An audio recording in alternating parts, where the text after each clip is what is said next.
This video is part 9 of a set of videos going through my musical past. This one goes through the equipment I owned and used over the years for recording music. My first encounter with recording music was in 1970, not long after we came to Australia, when my parents bought a very basic cassette player recorder which came with a very cheap microphone. Records were expensive, $6 for an LP. And to put that in perspective, the rent on the flat where we lived was $25 a week. So my brother and I started borrowing records from friends and recording both whole albums and mixtapes. Blank cassettes were cheap, and we built up a collection of music without spending a lot. The first home studio was a room in a house I shared with Aero, who is mentioned in earlier parts of these memoirs, when sometime in 1980 he bought a TEC A3440 quarter-inch reel-to-reel 4-track tape recorder. It was extremely basic, with the only things other than the 4-track being a microphone, headphones, and very low-end hi-fi system for monitoring and cassette deck to record mixes.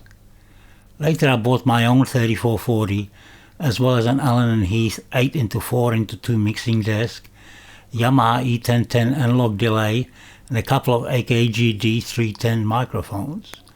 The Allen Heath mixer was rather quirky, 2 of the 8 input channels making up their own mind on whether to work or not. Attempts to fix it were unsuccessful, so I just lived with it. Thankfully I didn't need to use it for live gigs. The Yamaha analog delay was a brilliant bit of gear. Even though it had maximum delay of only 300 milliseconds, it had a fantastic sound, and with the modulation capability it could do effects like chorus and flange. The best gear I used was in the studio of the Sydney University radio station 2SUX FM when I was a member of the Particles. Through friends we got time there in early 1981 to record the band's second EP, Advanced Colouring. The 3 songs on that EP are on this channel. We had the studio to ourselves for about 3 weeks. It was fairly basic, but good enough for quite good results, certainly way above anything I used before that. They had a TEC Tascam 88 half-inch 8-track tape machine, a Soundcraft console, a Spring reverb, basic monitoring setup, few sets of headphones, microphone stands, and a selection of microphones, including the legendary Neumann U87, by far the best microphone I've ever worked with. For mastering they had the Revox A77 quarter-inch 2-track. It was fantastic that the studio is just us there, nobody else watching us working on the songs. The recordings I did after I left the Particles were done using the gear I had described earlier.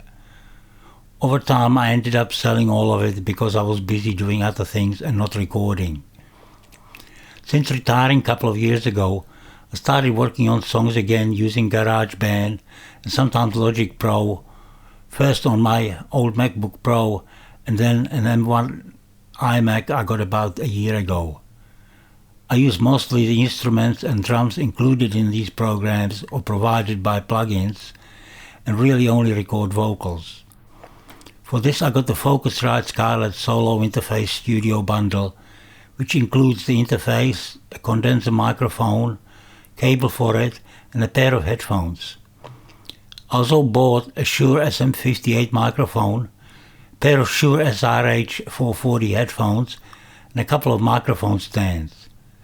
Given what I produce is distributed via YouTube, and around 50% of YouTube content is watched and listened to on mobile phones, I don't really need studio monitors. I mix on the headphones and listen to the mixes on the computer, phone, and a Mali get-together mini Bluetooth speaker. Have a listen to my version of the classic Stand By Me on this channel for an example of my efforts with this setup. I have a few other songs in the works, so I hope to upload another one soon.